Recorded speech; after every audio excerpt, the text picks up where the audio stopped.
What does it take to train like a champion? Ben Moriniere breaks it down with raw honesty. In this episode, Ben dives into the heart of training philosophy, competition prep, and what makes Moriniere MMA stand out. If you missed part one, go watch it now. Oh, all the time, all the time.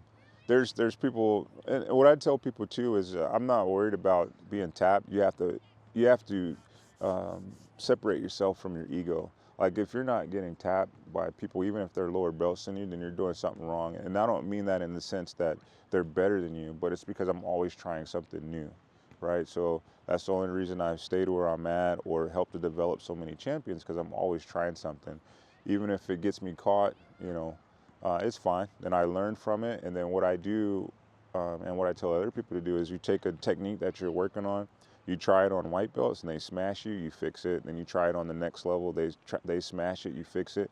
You go all the way up to black belts, you try it on them, they smash it, you fix it, you take it to competition. Likewise, so you usually start at the lowest level working on your new technique, and if they smash it, it's okay. It's part of learning process. And if you disassociate yourself from trying to win all the time, especially at your home gym, you're going to get a lot better, a lot faster.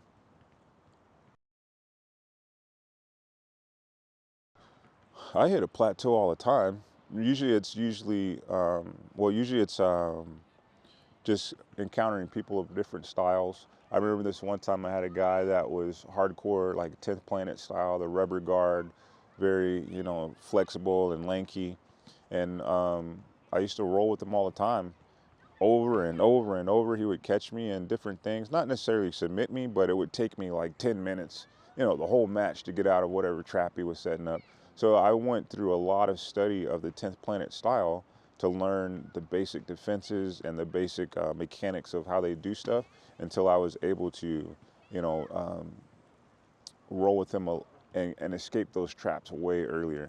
So there's plateaus all the time. It's the people that continue developing and the people that aren't so, egotistical in the sense that they think that they've arrived. Like, you have to keep training. Somebody skipped training and they're like, somebody in my family died, but they really didn't. But they figured that it'd keep you from asking them any questions. But then you find out, like, because you're probably friends on Facebook, that the person's not dead, and you're like, okay. And then and then it's weird because some people treat you like that, and then they'll just say hi to you and give you hugs like they never said that to you, and you're like, but you know what you said, right? But it's part of the thing, and it happens to everybody. It doesn't matter what level you are, world champion. I remember my professor Cavarino for jiu-jitsu was telling me one time, we were talking about excuses people make, and he was like, yeah, when I was in Brazil, this guy told me, yeah, man, I can't train anymore. My mom died, and I can't train anymore. And it's like, oh man, I'm so sad to hear that. And he said, like, a couple weeks later, they were walking in the mall, and he walked past him and his mom. And Professor Cavarina was, the funny guy. He's like, oh my gosh, it's a miracle.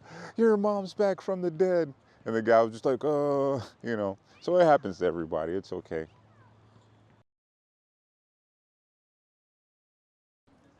Mobility. Whatever mobility, like the ability to move and ability to keep these knees and these shoulders and this back young, that is the ultimate thing. So basically Pilates and yoga mixed together, right? Mm, that's a good one. I would have to say octopus. I recently learned that an octopus has like 9 brains. Like, one brain controls each arm, and then it has a main brain. So trying to be like that, like strategic. And they say octopus is one of the smartest animals on the planet, other than humans. But I mean, it has 9 brains, so it's probably smarter than us. So thankfully, we should be glad it's got tentacles and not legs, right? Um, but I would say octopus, more fast moving if you want to be, but once you get attached to them, even as I was showing in class today, like I'm moving while crushing at the same time, and when necessary, I can escape. But that's what I would say it is. And actually, my teachers, they have octopus on their body, like tattooed, because it's the same style that I use. The there's so many. It's every day is like a joy though. So I got thousands of them. My book is called Stay Humble, Kick Hard. That's on Amazon. That's been on Amazon for since 2018, I think, when it came out, and it's been in like hovering in the top 10 on Kindle. So it sells pretty much all over the world. A lot of people buy the Kindle version rather than the paperback, of course. But you're more than welcome to check that out. That's pretty much my whole story of how I came up in martial arts and how I all the systems and stuff I had to go through and the hardships and everything to go through to arrive to where I am today and to continue doing it daily. And then my Fanatics course on BJJ Fanatics is pretty much the same thing. It's my book, but in a video format for people that want to start schools or want to become better instructors, and just going through a lot of the principles and the basics of running a martial arts program, whether you are the owner or whether you are an instructor or a kids class coach. It's just nuggets. So I tell people with every business book or with every video, you might know 90% of it or 95% of it, but there's a few nuggets in there that could probably take you to the next level in your thinking and what you're doing. So check them out. Thank you so much. Thank you for having me.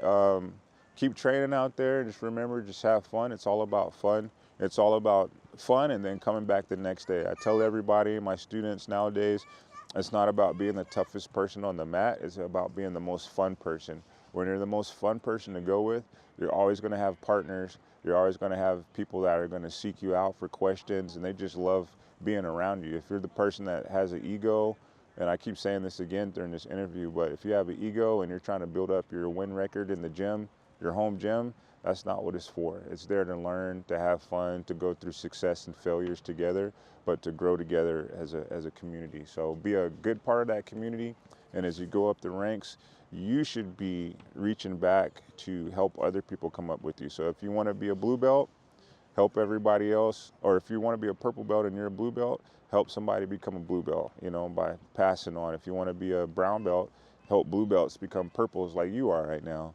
And that's how you know you're really getting more technical and you're really being part of the community, like everybody says. So it's such a cliche in martial arts, everybody's a family. But what does that look like? That means drop the ego and grow together. Like, subscribe, and follow the Belt and Passport journey for exclusive interviews and stories from the world of martial arts.